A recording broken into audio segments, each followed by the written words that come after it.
Hi everyone, I'm Caris. Today my group and I are excited to talk about Oriental Kopi. You have probably seen their long queues at the mall, but today we are looking behind the scene. We want to show you how they manage to stay successful in such a crowded and tough food industry.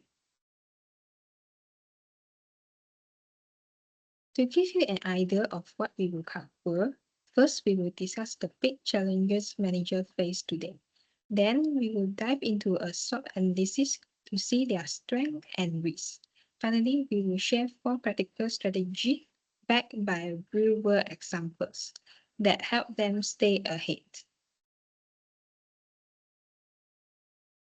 Being a manager today isn't easy. It feels like you are always putting out fires. We found 3 big issues they deal with. First, it's hard to keep staff. People move job very fast now. Second, there's a lot of pressure to use new tech like AI. And third, everything is getting more expensive. When the cost of ingredients go up, it really hurts the profit margin. Oriental Copy is a great example of how to handle this. Led by Datuk Kevin Chan, they have grown from one shop in 2020 to over 20 outlets today. And they even launched their IPO early last year. Their secret, a very organized, standardized way of managing things that makes sure every cup of coffee tastes exactly the same, no matter which branch you visit. Now I will pass it to Madeline to talk about internal strength.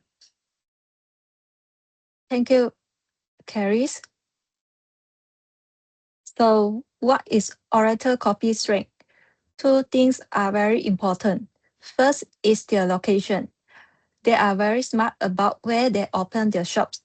They choose busy, popular shopping malls. This is great because the customers are already there. Oriental Copy does not need to work hard to find people. Second is their products.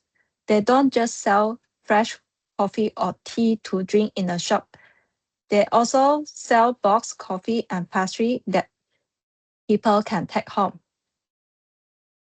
This is good for business because they make money in two ways, as a cafe and as a retail store.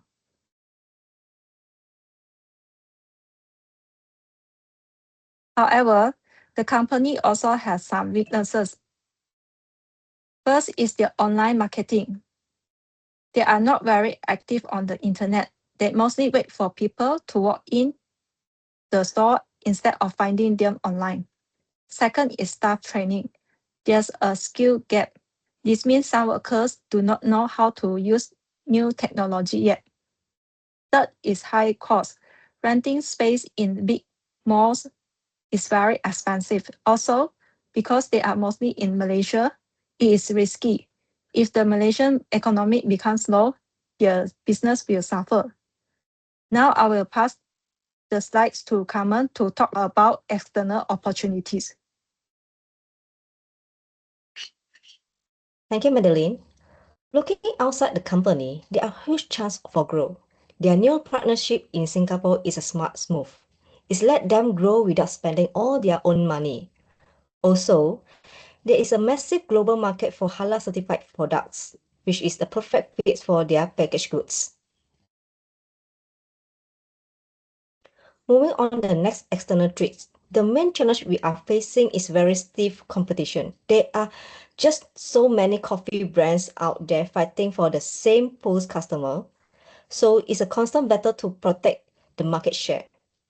Secondly, the market is quite volatile, which makes planning very difficult.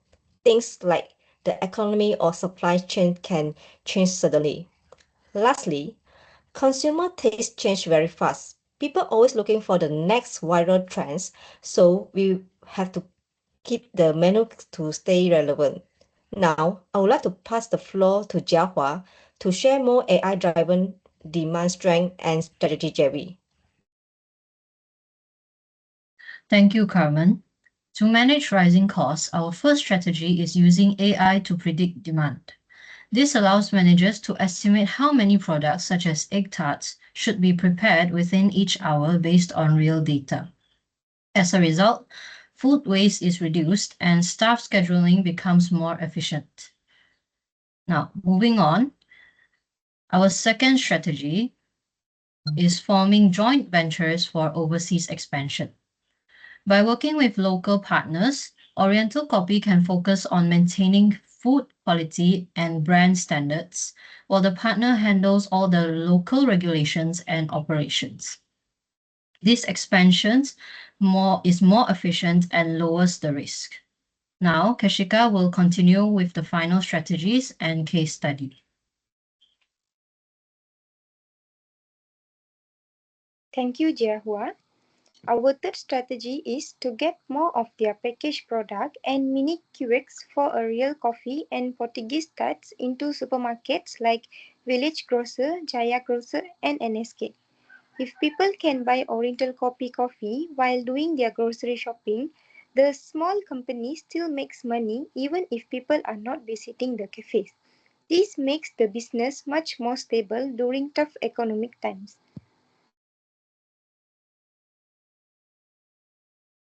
To solve the labor challenge, we recommend performance-linked incentives. Basically, if the team works effectively and clears table quickly, they get a bonus. This motivates the staff to work better and gives customers faster service, a win-win for everyone. We know these strategies work because of brands like Haidilao and Old Town. Haidilao is the gold standard for using tech to make customers feel special, and Old Town proved that you can grow into a regional powerhouse while still keeping your traditional culture. By following these proven models, Oriental Kopi can stay ahead of the game.